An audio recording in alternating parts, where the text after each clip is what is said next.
sit back a bit. Alright. Oh my god, look. Right, you ready? You like to be smoking crack. I have been. You know how to start them, don't you?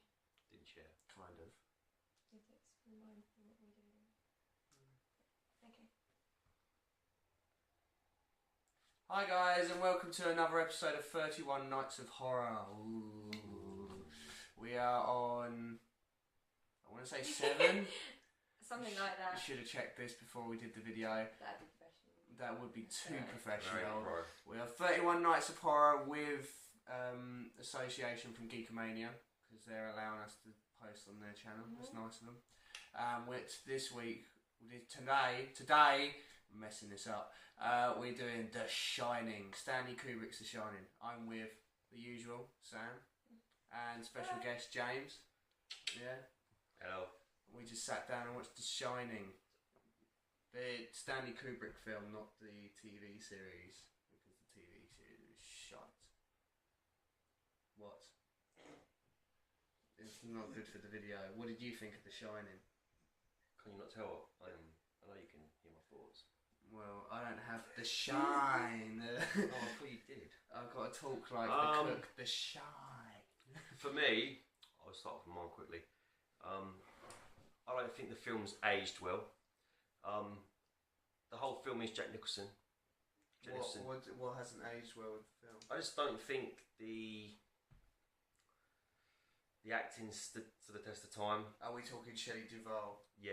Yeah. Really poor performance. I think she really annoys me. For the whole film, I've just wanted to smack her.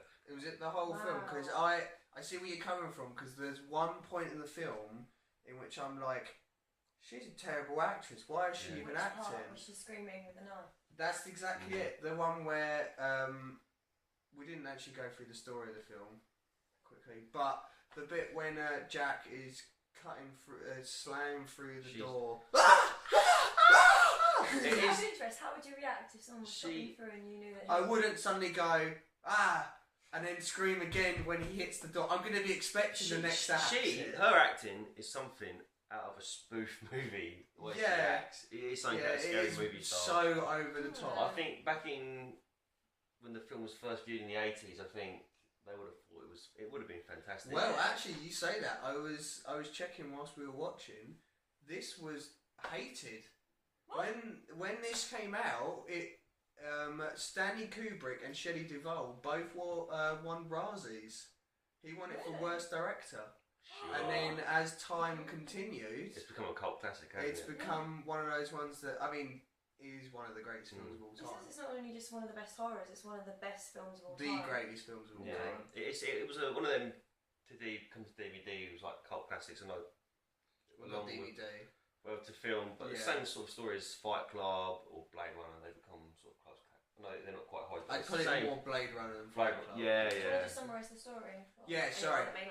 For anyone who hasn't even read the book, watched the TV series, or watched this film. Where have you been? Yeah, if you haven't watched this film, watch it. You've been living under a rock. Yeah, but basically you have the Torrances, Jack Torrance, Wendy Torrance, and Danny Torrance. They go and caretake the Overlook Hotel because during the winter months, they need someone to look over the hotel because there's always snowstorms and everything. There's a few bad things happened in the history of the Overlook. Danny Torrance has an imaginary friend called Tony who he talks about to. Yeah. And Jack is a recovering alcoholic, which you only find out once in the film, but we also find out that he accidentally dislocated Danny's arm, which caused him to decide not to drink alcohol anymore. That's important. There's a reason I'm telling you that, because as they move into the hotel, some strange things start happening, and like Jack starts seeing alcohol which isn't there, starts drinking alcohol which isn't there, seeing people that isn't there, and finally this whole film builds into Jack descending into complete madness and deciding to kill his family. However, it depends how you want to look at the film. There's many ways of looking at this film. I've taken the film, I've viewed The Shining, I've seen The Shining now 4 times, I've watched it. and the complete how I take the film is that it is his descent into madness and his own personal battle with alcohol. I think he's completely being shut off from society up in the mountains, and not having the drink to turn to has finally to that last little click. And there is definitely also that they give off that demonic part of the hotel, and it's built on the ancient Indian burial, which was a staple. I think that tied in with the madness, and I think the hotel took that chunk of him, and that's what turned him. That's what I take. But I take it his personal descent into madness through alcoholism. That is one way to take it. I took it as the hotel is obviously actually haunted, and I take it that Jack, even though you watch the film, Jack is not the bad guy in this film. The hotel is the bad guy, and the fact that Jack is a recovering alcoholic, he's the weakest person there to overtake, and that's the reason why it aims for Jack, because basically the hotel wants Danny because he's the most powerful one. Because he's got the ability. Yeah, he has the Shining. The Shining is the ability to read minds and to communicate with other people that can do there is actually a black visions chef in it that uses the Shining to talk to Danny, and Danny actually calls him to try and come and help him, which ends up in him getting axed. But I took it as the hotel is the bad guy. That's the bad guy of the film. And you've got Shelley Duvall, who plays Wendy, badly. Well, I say badly. Her acting is bad, but she plays the character really well. I think she's perfect for the role. She's got this. She's very quaint and sort of petite and stuff, but she's got the perfect horror woman face, because even though she's very dainty and so she's not pretty, but that's the point. She's got this horrible face with teeth, big eyes, she and takes she's chilling. from Jack as well. Sort of like when she walked in and he was typing, he gave her shit for just walking in. She is the typical stereotypical woman in the kitchen. She is. She's like, sorry. Okay. Yeah, the typical woman. I mean, I guess that's the reason why she works so perfectly well. She's the typical woman that you would imagine of, as I said earlier, Jack accidentally dislocated Danny's arm, and she's like the typical woman that you'd imagine, like often. I mean, Jack never beat her, but would get beaten. She's physical, sort of, abusive. Stand by her man no matter what. And, you know, he's still a good man. Which he was. To be fair, if you watch the film, you can take it either way. But I take it as he was a good man. He went into that hotel. You see him in the interview. He's this normal man. He's trying to turn his life around because he loves his son. You know, he doesn't want to drink alcohol, and then because he's at that weakened state, the hotel goes for him, and it just literally pounds everything into him. It gives him alcohol. You know, you have that little party where he, wasn't actually there, but he was seeing it, and the ending's a great little ending. The way it spins, and that's when you do get the part that the hotel is just pure evil. Yeah, because the ending is actually, it's really weird because the ending is actually explained at the beginning of the film.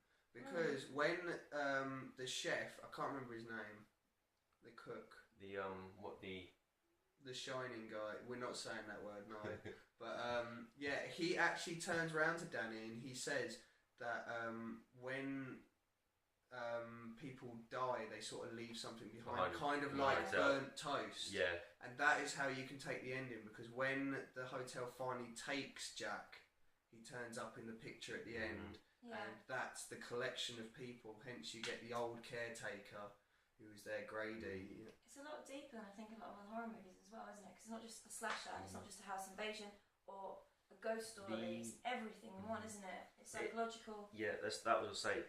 The whole emphasis of The Shining is its psychological stance on things. There is no sort of jump scare moments. There's a bit. Well, Spacelands isn't that bad, but there are a few gruesome sort of moments. But I think it's a slow burn. I think the film now is sometimes it's too much of a slow burn at points, and that's where I've been lost in the film. It's like, you really think so? See, I enjoy the slow burn because you see, like I said, you see them as normal characters. It's a slow deterioration. Yeah, because I think maybe they're all different by the end of the film. Oh yeah, definitely. They've all changed. All completely different characters. But I think it just shows the dysfunction. I think it's just a representation of what alcohol does to families and how it does destroy people. It was fine before he went in there, and they said to him, "There's no alcohol there," And I think it's the idea that he's isolated and the You thought can't in his have that mind. choice. Yeah, like I know I'm not going to drink, but I know I could go down the road and get some. But if you're in that hotel for that many months and all you're thinking is, I can't have any alcohol, then it's going to drive you crazy. Yeah, and you say that Stephen King wrote the book whilst he was battling alcoholism. Really? And he said that the whole book is based around him trying to beat One of alcoholism. Dan's nuggets of trivia. That's So, his, trust me, I know loads about this film. What did you think about the use of colour? I found it really striking because 3 colours used in that film. Blue, which cold, because obviously all the snow and everything, and just isolation, I think that represents. Yellow, which is the colour of depression, and red, blood. In any of the scenes, those 3 colours. Yeah. It was striking. It was either very plain and you just get red, just big bits of red be in the scene. That's just blue and Stanley yellow. Kubrick for you. It's just It's such. They're 3 very strong Masonic colours. There we go. Anyway, we're not getting into that, but it is such a clever film. So clever. I watched it so many times, and there's bits that I was noticing that I'd never noticed before. For instance, as I said to you during the film, there's a point where Danny is riding his little tricycle, and he sees the 2 little girls, and they go, "Oh, we'll play with us forever and ever and ever." Well, not 10 minutes later, Danny goes and talks to his dad, and he says he wants them to stay there forever and ever. And he says it as many times as the little girls say. People get credit for and that is a beginning of the descent of it all. You can see it clicking in from day one. I think when it's the iconic bit of all work and no play makes Jack a dull boy, I think that is probably the most striking part of the film. And for me, it was ruined by, what's her name again? I forget. Shelley Duvall. Yeah, she ruined that for me, because if that had been another actor and been like, oh my god, and it'd been acted differently, I think it would have been so much more thing through the whole film. And if I tell you what, if I was Jack Nicholson and someone said to me, "You're spending 5 months with this woman," I would have killed her a long time before. I think I would have lasted 2 days. You could just leave her at home. I wouldn't even got to Tuesday. Even got to Tuesday. That bitch would have been dead already. It would have been something, sorry, but sorry. Sorry. There was that really sorry, I cut you off. No, it's fine. I was trying to get my breath back. Sorry, I'm kind of recovering from a cold. It's the AIDS. Yeah. I really like that scene when it was just a little bit before what you said, where Jack sat on the bed and his son sat with him, and it's really tense because you know he could just flip out at any moment. He's just talking to him really calmly, and he's just turning it. It's the very beginning of him showing that he's turning a bit. And it's really weird, isn't it? Because like Jack, who is the one descended into madness, he's talking to Danny, but Danny's only giving one-word answers back because Danny's already been shown to worry about the hotel, to worry about Jack. And there was another really awesome, it was an awesome moment, and it never clicked until this time, was when Danny's been saying red rum the whole film, and he finally writes it on the door, and I never noticed this before, but Danny, at that point, Danny's not meant to be in his body, it's meant to be Tony. Well, he uses a raspy voice to do red rum, and then as he's shouting it, I always wondered, why does he shout it? You actually hear his voice change as he's shouting it, and it's Danny coming back into Danny's body, and then it's Danny. Do you ever find out who Tony is? You do in the book. You do in the book and the TV series. The book and the TV series is that Tony is Danny years forward, and it's here because we actually find out that Danny's middle name is Tony. Right. And he is sending a message back to Danny. Whilst to warn Danny about it all. Which doesn't really make sense because it's one of those paradox things. How would he have got there the first time? Yeah. But it's never really sort of tackled in the film. Whereas we had the Blu-ray version, which we were lucky, and we actually had a scene in it which explained a lot in the book that a lot of people had never seen before, and that was when the psychiatrist comes around and talks to Danny, and that's when you get told about Jack's alcoholism and everything. And it's just...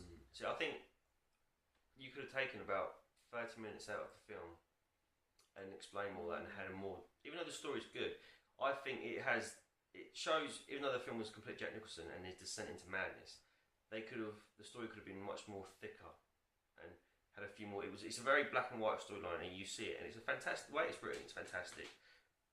My main problem with the film, it's too long drawn out in places, too long winded, that it loses its impact.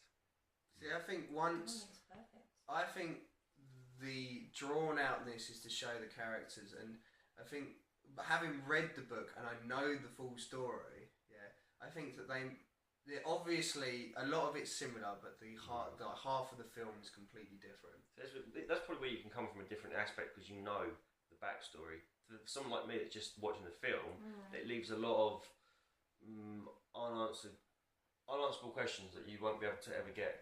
I guess so, yeah. But then, like, as much as I love Stephen King's book, there's certain aspects of the book that you're sort of like I told you, for instance, that Jack uses an axe in the film, whereas in the book he uses a croquet mallet. Now, I don't know about you, but I like axe. Yeah, axe is definitely better. Yeah, and at the end of the book, at the end of the film, you have Jack die in the maze, doesn't he? He freezes in the maze. Well, at the end of the book, Jack goes down, and what we don't get shown in the film is that there's a boiler down in the basement that they have to release the pressure for. Well, he doesn't release the pressure, he allows it to blow up, and the hotel blows up. And Jack actually, in the book, he actually takes his own life to save Danny and Wendy. So basically the film is completely different spun. It is a completely different spun way. Well, it depends what way you want to look at it, because like I said, Jack is never the bad guy in this film.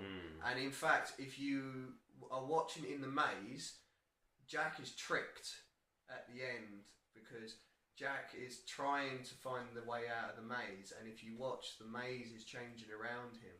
So the hotel has sort of gone, well, you failed, and they kill you. Now you're going to kill you. And the maze isn't actually in the book. In the book, it's animals made out of hedges, and they come to life and try and kill them. It's a bit Narnian. Yeah, kind of. They've really changed it. I prefer the maze, and I prefer the axe. Yeah. And I prefer the Jack Nicholson dying at the end. It's simple, isn't it? For it that, doesn't have to be too it's just like he can't find Danny, and it's like you failed again, now you're dead. And that's what I think. Sorry, I didn't. No. But just that, going back to when you see Jack Nicholson just there at the end, just it's dark, he's dead, then boom, frozen. And he's just like, fantastic. You know, I've never seen someone play a character so perfectly. Oh yeah, definitely. I think so amazing. This is the role that I think of when I think of Jack Nicholson. Yeah. This is the role. He was made for it. He is. Yeah. And I think that Jack Nicholson is what makes this film watchable. If you put any other actor in there, it would have been like. I agree with you about the actor but I think Danny is also amazing. He's incredible. He is awesome. The actual cook himself is amazing. He survives in the film. Yeah, I recognise him from other films with his voice or the way he speaks. Maybe. I mean, I agree with you that Shelley Duvall's acting is very subpar, but I think she is the character. She looks. She is that character. It's just I don't know. I'm trying to find bad things to do with the film. I think this film is perfect. I think it's smart. It's intelligent. It's the one of those films that I could be watching it in 10 years' time and I'd probably notice stuff I'd never noticed. It's one of the films you can go back. It's a timeless classic. This is why it's become as it is. You can watch it 1, 2, 3, 4, 5, 10, 20 times. You're going to discover something new every time. You're going to discover one little intricacy which is going to completely spin the film around for you. And that's what's going to make it. It makes it a good film.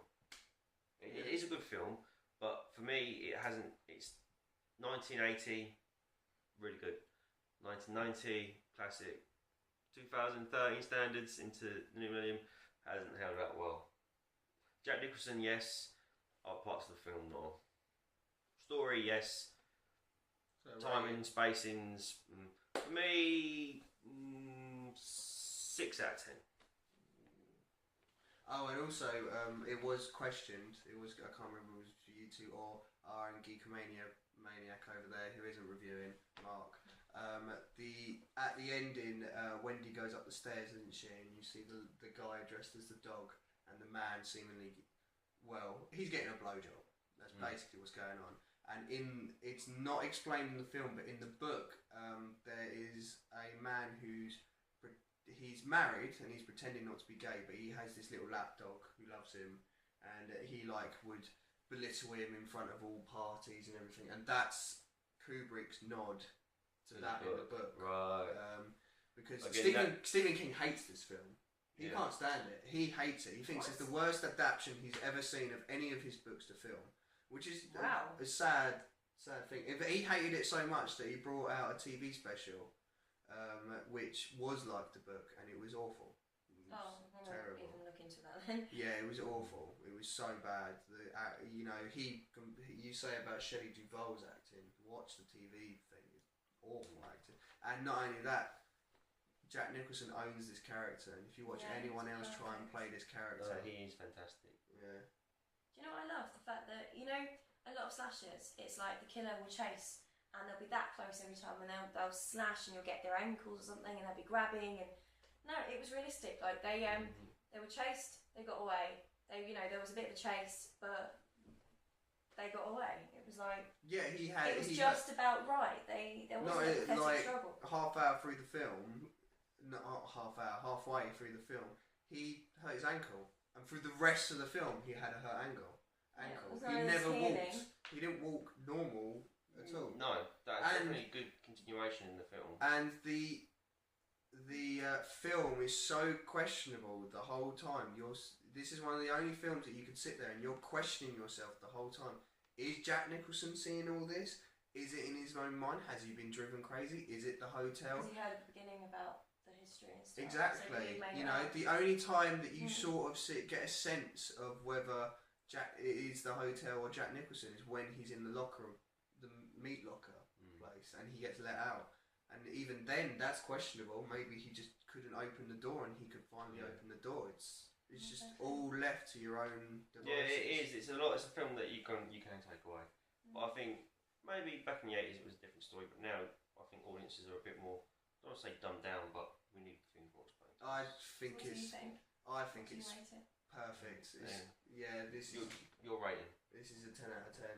Definitely. Wow, This is a 10 out of 10 film. I mean, like I said, I can watch it again and again. It's so well shot as well. I'm not a filmmaker, and I never want to be, but it's so well shot. And I think Mark actually said that the music is so chilling. Yeah. You literally, like the first time you see the two ghost girls, you literally, Danny looks away and you just hear this screech, and there's no boom or anything, it's just this screech. And then later on, Danny is like starting to descend into his own madness, and Wendy's trying to talk to him, and we can hear it, but she can't. You can hear this boy screaming in the background, and it's obviously Danny going into himself, Or when he's got the thing that really got me in the film was The Shining. When it's actually going. Exactly. And that's like. Just...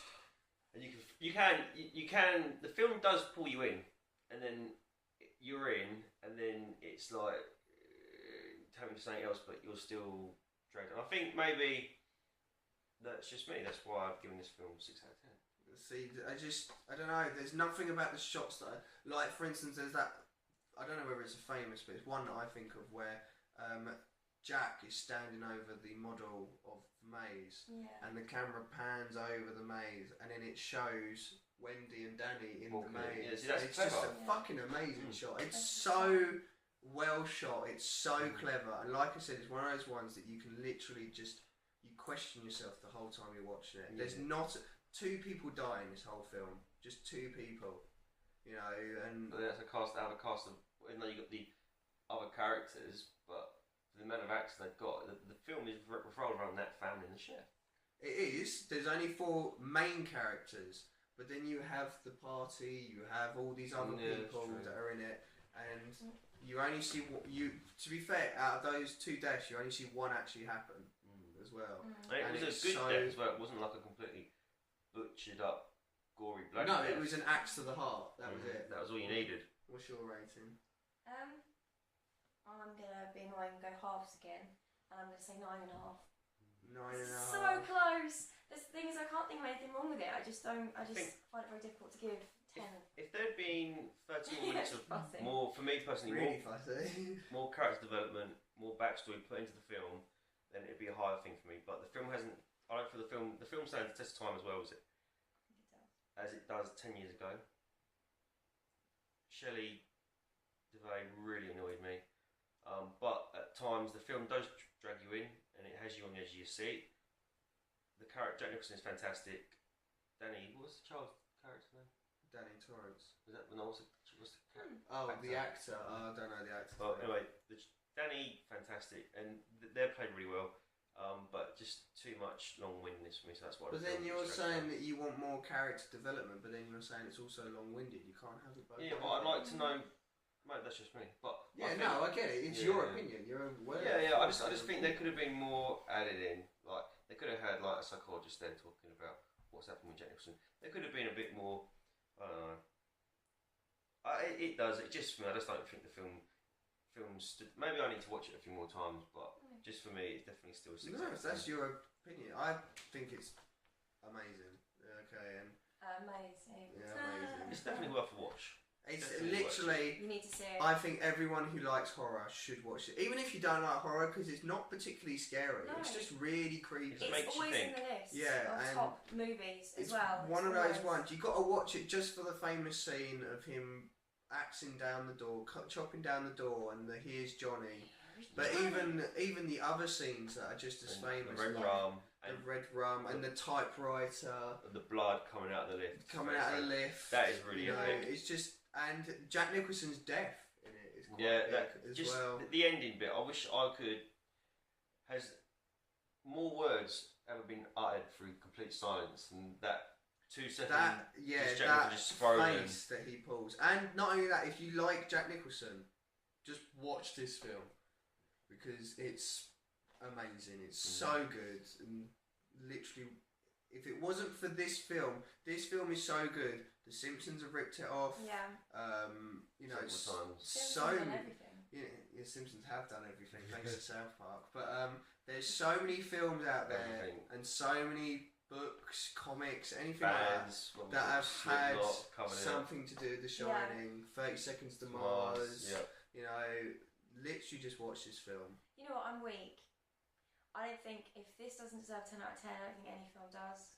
So I'm going to change mine to 10. Oh. It's just too good. It is. It's just. It is a film that when you sit back and reflect, you probably do. I'll probably wake up tomorrow and be like, maybe it was a 7, maybe an 8. Again, I think I'm just a bit too more used to modern films where time spans have been shortened. Well, if he changes his review, we'll record him changing the review and tack it onto this. No, that would be yeah. So at what gunpoint as well. What are we going to do next? You put me on the spot now because I haven't got my I'm list trying on to think me. of what we still need to do. Have we done that?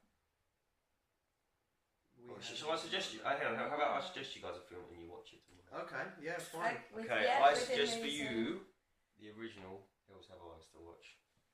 Okay, yeah, right, we'll do that. It wasn't on the original list, but we're open to suggestions. Yeah. Oh, is it not on the original list? No, I'm sorry. No, that's fine. I think that's a very iconic horror film. One of my favourites. Okay, no, that's fine. Right, from suggestion from James. We've asked you to leave your suggestions as well under the sofa and let us know what you think maybe we can watch because we might take one on before the month is over. No snuff films. No. We'll go through the list and vet. And you know, I think we mentioned it before. We're not doing the Saw films. No, sorry. But it's just. Sorry, that was a bad look. Yeah. But let us know what you think, and again, keep watching the other ones because we've got so many more to come along. And let us know if you think we're talking rubbish, whether you agree with us. And yeah, just keep watching. Or even your different explanations of the film. There are many out there, a lot out there. That's the power of the internet. Just please, no Justin Bieber references. That's horror. So until next time, keep it going. I couldn't think of a catchphrase. Keep watching the skies. That's X-Files. We're not using that. Join us. Copyright infringement. They're here. Here's Johnny. No. Just look deep into my eyes because I know you can hear my voice. They're not coming back now. Yeah, we've got to send The Shining to you. Come back. Bye, guys. Bye.